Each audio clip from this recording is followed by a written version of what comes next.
Vamos falar de compras agora. 8.4, controle de processo, produtos e serviços providos externamente. Então, quando a gente fala de providos externamente, a gente está falando de um fornecedor. Tá? Agora a norma fala, dá uma olhadinha aí, que a gente deve determinar controles para fornecedores de produtos ou serviço crítico. Gente, crítico é um serviço ou um produto que afete a qualidade do meu produto final ou do meu serviço final. Quando a gente está falando de material, geralmente são aqueles materiais que agregam ao produto, ou seja, que compõem aquele produto. Tá? Então vou pegar essa plaquinha aqui do hotel, por exemplo, a gente vai ter aqui, se eu fizer só a montagem, eu vou ter o cara que forneceu a laminazinha, né, o acrílico, eu vou ter o cara que fez a arte. Então, se isso aqui é o meu produto, então os fornecedores dessas peças, dessas partes, são fornecedores críticos para o processo. Tá? Mas aí, avalie direito por quê. Eu cheguei na empresa uma vez, auditando 9001, e o cara estava avaliando o prestador de serviço que fazia manutenção nos ar-condicionados. Gente, pelo amor de Deus, isso não é um serviço crítico para o produto. Tá? Então atentem para aí, façam uma lista aí de fornecedores. Faça uma lista de produtos críticos, porque daí você vai tirar o fornecedor, porque às vezes eu posso ter mais de um fornecedor para determinado produto. Tá? Então, o segundo ponto do slide aí, ó, terceiros, alocados no cliente em nome da organização. Se você subcontrata uma atividade, tá? E esse cara tem que executar um serviço no cliente, eu preciso controlar. Tá? Por quê? Ele está lá sozinho, mas ele está em meu nome. Então, é fundamental que eu cheque a qualidade daquele serviço que ele está prestando. Tá? Terceiro ponto, um processo ou parte seja provido por um fornecedor externo. Ou seja, se eu não tenho condições de executar todo o meu processo produtivo, se de alguma forma, uma das etapas, eu subcontrato essa etapa, sei lá, como eu falei no vídeo anterior, abrir uma rosca, alguma coisa desse tipo, então eu devo considerar isso como parte do processo. Esse fornecedor externo é crítico e ele deve ser avaliado. Tá? Ele deve ser controlado, digamos assim. E o que é o controle, Aldenício, que a norma fala tanto? Bom, gente, no 8.4, ela fala que controle é avaliação, seleção, monitoramento do desempenho e reavaliação. O que é avaliação e seleção? É a qualificação do fornecedor. Ou seja, quais são os critérios que eu vou checar para considerar que esse fornecedor está apto a me vender? Bom, eu vou checar se ele é formal, se ele é critério de formalidade e legalidade, é um critério. Eu vou checar se ele tem ISO, é outra forma. Eu posso definir isso no meu planejamento, que eu vou checar isso, se ele tem ISO. Eu posso pedir uma amostra do produto, fazer um teste. Isso tudo é um processo de qualificação que deve ser retido informação documentada dessa qualificação. Monitoramento do desempenho é um pouquinho diferente. O monitoramento do desempenho é o desempenho contínuo daquele fornecedor.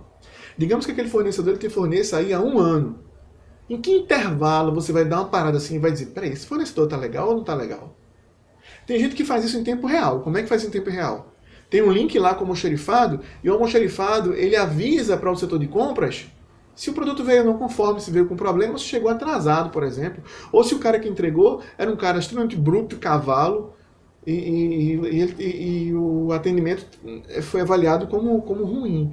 Então, esses critérios aí você pode determinar um intervalo para estar avaliando esses fornecedores, ou pode ser em tempo real. Contudo, essa avaliação ela tem que ter uma ação. Tá? Que pode ser, não é exigido que seja isso, mas que pode ser desqualificar o fornecedor, ele pode não mais fornecer para você, que pode penalizar, sei lá, por 2 compras. Bom, fica a seu critério o que você vai definir para penalizar. Tem gente que manda um plano de ação para que o fornecedor preencha o plano de ação e devolva para que faça uma avaliação. Tem gente que faz uma auditoria no fornecedor. Certo? Tem muitas empresas que, mesmo sem essa questão do monitoramento, mesmo não sendo no monitoramento de desempenho, já praticam essas auditorias. Eu vou falar um pouquinho mais na frente. Tá? São grandes empresas. E o próximo item que ele fala é reavaliação do fornecedor. Se você desqualificou o fornecedor, qual é o critério que ele vai ter para poder voltar a te fornecer? Tá? Então isso é um processo contínuo. Gira aquele ciclo do PDCA. Tá? Então o que a norma fala? Observação, reter as avaliações e ações provenientes. Ou seja, com base nessa avaliação, qual foi a ação que eu defini fazer? Então eu retenho essa informação. Tá? Tipo de extensão de controle. Até onde eu posso controlar meu fornecedor? Então vamos lá. A organização deve definir controle necessário do fornecedor. Pode ter um fornecedor mais crítico e exigir mais coisa dele do que de outro. Tá? Definir controles relacionados à sua saída. O que é a saída do fornecedor, gente? A saída dele pode ser a minha entrada. Ou seja, inspeção do recebimento. Eu posso inspecionar o produto dele aqui. Eu estou comprando um pneu. Então eu posso checar o sumo do pneu. Eu posso checar o estado do pneu. Como eu posso fazer isso lá também? A Petrobras, por exemplo, ela, em alguns fornecedores, ela faz inspeção em loco. Ela vai até o fornecedor, metalúrgica geralmente, ela acompanha o processo lá, em loco, checando parte a parte da produção, se o produto que ela está comprando está adequado. Tá? Próximo item, determinar método de verificação dos fornecedores para atendimento aos requisitos. Quando ela fala de determinar método de verificação aos fornecedores, que método de inspeção? Vai ser um NBR? Então, se for um NBR, vamos usar essa NBR para inspecionar teu produto. Então, passa isso para o fornecedor, né? Deixa claro para ele que quando o material chegar, você vai inspecionar com base naqueles requisitos de atendimento. Tá? Informações para provedores externos, 8.4.3. O que a norma fala, gente? Vamos falar agora de pedido de compra. A norma pede pedido de compra? Não, ela não pede pedido de compra. Isso não precisa estar com uma informação documentada. Ela sabe que tem organizações, mas além de algumas menores e outras mais, eu vou chamar talvez um pouco mais ágeis, ou que acham que não precisa dessa formalidade, ou que realmente não precisem, que fazem pedido por telefone. Liga lá e faz o pedido. Contudo, é fundamental, segundo a ISO, que algumas informações sejam repassadas para o fornecedor no ato da compra. E que informações são essas? Vamos lá. Primeiro ponto, especificação do produto ou do serviço. O que eu estou comprando? Tinta verde para metal. Detalhe a especificação do meu produto ou do meu serviço. Segundo, forma de aprovação do produto quanto ao recebimento. Como eu falei antes, você vai citar lá. Vou inspecionar esse produto conforme NBR 15 tal. Vou usar essa inspeção. É uma solda, vou usar um inspetor de solda para fazer o saio de líquido penetrante.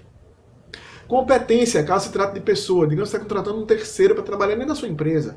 Obra tem muito isso, eletricista, encanador. Então, qual é a competência necessária? Lembra que competência é o quê? Lembra lá? Escolaridade de treinamento ou experiência. Tá? Então, vai exigir isso no pedido de compra. Por quê? Como eu falei que o pedido de compra ele pode ser por telefone. Mas se você disser para mim que o pedido de compra ele é formal, existe um documento que você manda para o fornecedor, então ele deve contar essas informações aí. Tá, Denise, mas veja só. Meu pedido de compra não tem todas as informações. Por quê? Em um determinado momento, lá no começo, quando eu comecei a comprar o meu fornecedor, eu mandei para ele uma especificação de compra. Beleza. Então tá tudo certo. Então você já mandou para ele o que ele precisa atender. Porque o que precisa evidenciar, gente, é que essa comunicação aconteceu, que essa informação foi repassada, tá? Quarto pontinho aí, interação, canal de comunicação. Se o fornecedor quiser conversar com você, ele vai falar como? No seu pedido de compra tem lá um e-mail, seu e-mail, tem lá o seu chat, que é através do chat, que é através de tem algumas empresas que mantêm um canal de atendimento ao fornecedor na internet. Então isso também é possível, tá? Mas isso tem que estar declarado no pedido. Próximo ponto, como será feito o controle e monitoramento do fornecedor? Avaliação de desempenho, a qualificação. Como é que isso vai ser feito? Comunica ao fornecedor nesse pedido, tá? Se for a qualificação no primeiro pedido. Se for avaliação nos demais pedidos, porque a avaliação ela é contínua. E por último, verificação ou validação das instalações do provedor. Se você precisar visitar o provedor ou o fornecedor para fazer uma auditoria, esclarecer dúvidas, inspecionar o produto, você deve comunicar isso ao seu fornecedor. Vamos dar um exemplo. Voltando, Petrobras, Coca-Cola faz auditorias, Coca-Cola faz auditoria de 22 mil, e acho que não me engano 19.001 também nos seus fornecedores. Tá? Essas grandes empresas já praticam esse tipo de atividade. Visitam o cliente, inspecionam lá para ter a certeza que o produto ele está adequado e não tem nenhuma surpresa, digamos assim, no ato do recebimento. Detalhe, essa auditoria é que a gente chama de auditoria de segunda parte, é aquela que o cliente faz no seu fornecedor. E ela pode ser conduzida com base nos critérios da própria ISO 9001, versão 2015. Ok? Bom, gente, esse era o requisito 8.4.3, tá? Da norma.